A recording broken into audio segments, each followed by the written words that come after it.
ఉదయం లేచిందంటే చాలు tooth పేస్ట్తో brush చేయనిదే ఎవరికీ మనసును పట్టదు. ఒకప్పుడు వేప పుల్ల లాంటివి వాడేవారు, కానీ ప్రస్తుతం అందరూ టూత్ పేస్ట్లనే ఉపయోగిస్తున్నారు. దీంతో మార్కెట్లోకి కొత్త కొత్త రకాల టూత్ పేస్ట్లు వస్తున్నాయి. దీంతో కొందరు కొత్తగా ఉంది కదా అని నచ్చిన ప్రతి దాన్ని కొనుగోలు చేసి వాడుతుంటారు. అయితే తాజా అధ్యయనంలో షాకింగ్ విషయాలు వెల్లడయ్యాయి.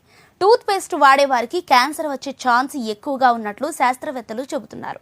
ఎందుకంటే టూత్ పేస్ట్తో మనం బ్రష్ చేసినప్పుడు నురగ రావటానికి, అలాగే టేస్టీగా కూడా ఉండటానికి వాటిలో సోడియం లారెల్ సల్ఫేట్, డైథనాలమైన్ అనే రసాయనాలను కలుపుతారంట. ఇవి నోటిపూత, ఊబకాయం, క్యాన్సర్, కిడ్నీ, కాలేయం వంటి వ్యాధులకు కారణమవుతున్నాయని, అందువలన మార్కెట్లో టూత్ పేస్ట్ కొనుగోలు చేసేటప్పుడు తగు జాగ్రత్తలు తీసుకోవాలంటున్నారు నిపుణులు. ముఖ్యంగా టూత్ పేస్ట్ల మీద రంగులతో కూడిన కొలతలు రాసి ఉంటాయని, తక్కువ రంగు ఉంటే తక్కువ రసాయనం కలిపినట్లు అర్థం. అలాంటి వాటిని Download ShareChat.